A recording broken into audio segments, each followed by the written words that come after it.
Ruby और रमेश नाम का लड़का एक साथ किसी कॉलेज में पढ़ने के लिए जाया करता था। रूबी का घर रमेश के घर के बिल्कुल भी नजदीक था, इसीलिए बचपन से ही बहुत का प्यारा दोस्त था। रूबी को जब भी किसी चीज की जरूरत पड़ती थी तो वह रमेश से मांग लिया करती थी, और रमेश को जब भी किसी चीज की जरूरत पड़ती थी तो वह रूबी से मांग लिया करता था। ऐसे में धीरे धीरे उन दोनों में काफी ज्यादा गहरी दोस्ती हो गई थी। अब रूबी और रमेश जहां भी जाता दोनों एक साथ जाया करता था। वह जब भी स्कूल में पढ़ाई कर रहा था तो दोनों साथ ही स्कूल में पढ़ते थे, और जब दोनों कॉलेज गए तो दोनों साथ में ही पढ़ाई कर रहे हैं। धीरे धीरे रमेश को रूबी के आदत लगने लगी थी, और हर रूबी को भी रमेश की आदत लगने लगे थे। दोनों के मन में कुछ और चल रहे थे, लेकिन दोनों ने कभी किसी को एक दूसरे को इस प्रकार से ना ही सोचा समझा था और ना ही बातचीत किया था। वह तो एक दूसरे को बस अच्छा दोस्त मानते थे, लेकिन दोनों के दिल में तो कुछ और था। लेकिन वह दोनों एक दूसरे को कुछ भी नहीं कह सकते थे। धीरे धीरे दोनों में हो ज्यादा गहरी दोस्ती होती जा रही थी। रूबी को हमेशा लगता था कि रमेश उसके लिए पूरी जिंदगी भर हाजिर रहेगा, किसी भी काम करने के लिए। इसी कारण से वह जब भी कोई मुसीबत में पड़ जाती थी, यह तो रूबी को कोई काम होता था तो तुरंत ही है रमेश को घर से बुला लगा था काम करने के लिए। रमेश तुरंत ही खुशी खुशी उसके घर आकर उसका सारा काम कर दिया करता था। रूबी सोच रही थी कि रमेश, तू मेरा परम मित्र है, यह पूरी जिंदगी भर मेरी ऐसे ही सेवा करते रहेंगे। रूबी आरमन शादी करने के लिए कहीं और, हाँ, लेकिन वहां कहता था कि रमेश जब भी मेरे लिए कोई लगा ढूंढेगा तो ही मैं उसे शादी करूंगी। ऐसे में शादी की बात सुनते ही रमेश के मन में उसका पारा बहुत ज्यादा गर्म हो जाता था, क्योंकि हम मन ही मन रमेश रूबी से बहुत ज्यादा प्यार करने लगा था। Heart touching love story in Hindi for Facebook. आखिर यह प्यार तो होना ही था, क्योंकि वह भी सभी काम रमेश से ही करवाया करते थे। जब भी रमेश के घर में है उसके रूम में रहता था तो उसका कोई भी काम करने के लिए तैयार रहता था। इस प्रकार से कहीं बाहर रूबी का शरीर रमेश के शरीर से टच होकर भी रहा था।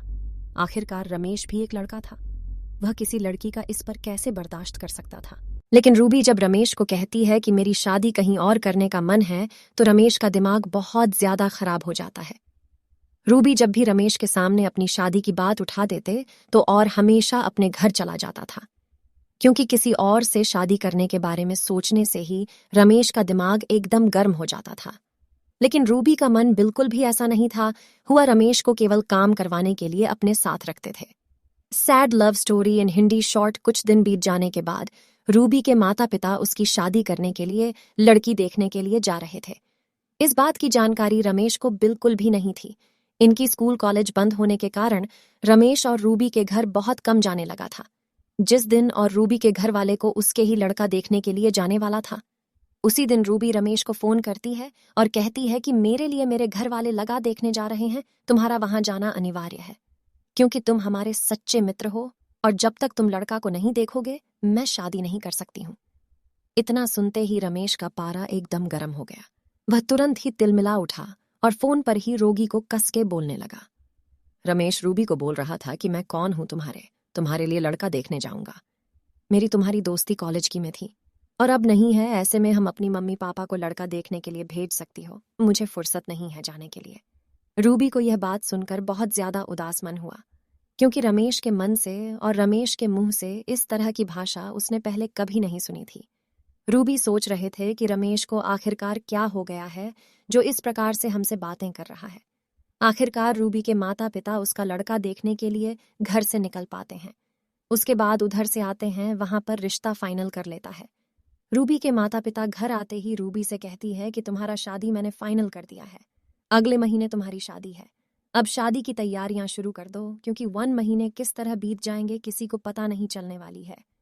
ये बात सुनकर रूबी बहुत ज्यादा खुश हो जाती है और तुरंत ही फोन लगाकर रमेश को कहती है कि मेरी शादी अगले महीने फिक्स हो गई है, तुम शादी के बाद दिन पहले से ही मेरे घर पर रहोगे और यहाँ का सारा काम देखना होगा। इतना सुनते ही रमेश को बहुत ज्यादा गुस्सा आता है, वह बिना कुछ बोले फोन को काट देता है। आखिरकार शादी भी नजदीक आ गई थी, शादी में अब सिर्फ 1 सप्ताह ही बाकी था। उधर रूबी के घर रमेश का आना जाना बहुत कम हो चुका था। रमेश बिल्कुल भी रूबी के घर आने के लिए पसंद नहीं करता था।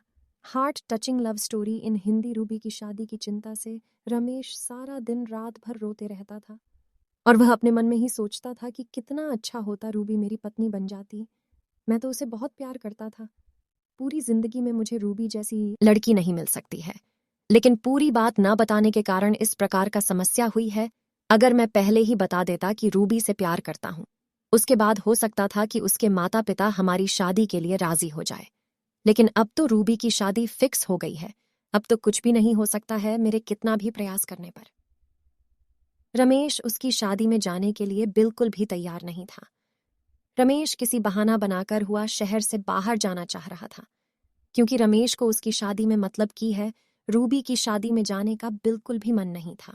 अचानक एक दिन रमेश रूबी को फोन करता है और कहता है कि शहर में मेरा कुछ काम है, मैं कुछ दिनों के लिए बाहर जा रहा हूं, तुम्हारी शादी में उपस्थित नहीं हो पाऊंगा, मुझे माफ कर देना। इतना ही कहा कारण रमेश फोन काट देता है। उसे बाद रूबी है उसे बहुत बार फोन करती है, लेकिन है रमेश अपना फोन को साइलेंट कर लिया था। फिर वह अपने सफर के लिए शहर की तरफ निकल पड़ता है। शहर में घुस से एक खास जगह पर घूमने के लिए जाना था। हालांकि शहर में उसे किसी प्रकार का कोई बहुत जरूरी काम नहीं था, लेकिन वह बहाना बनाकर कहीं घूमने जाने वाला था। रमेश सफर में निकल पड़ता है। महज 2 दिन बाद है रूबी की शादी है। एक दिन रमेश जिस होटल में ठहरा हुआ था, उस होटल से कहीं जाने वाला था। जब रमेश सड़क पार कर रहा था तो किसी कारणवश उसकी दुर्घटना हो जाती है। मौके पर बहुत सारे लोग और पुलिस वाले वहां पहुंच जाते हैं और रमेश को उठाकर हॉस्पिटल लेकर जाते हैं। लेकिन दुर्भाग्य था कि रमेश की जान नहीं बच पाती है और वह भगवान को प्यारा हो जाता है।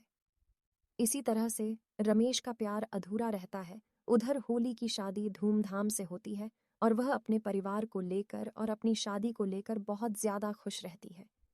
बीच बीच में कभी कभी रमेश की याद आती थी, लेकिन फिर भी रमेश के ना होने के कारण वह उसे कुछ दिनों में ही भूल गए थे। लेकिन रमेश बिल्कुल भी ऐसा नहीं था। वह भगवान के पास जाकर भी रूबी का हमेशा इंतजार कर रहा था।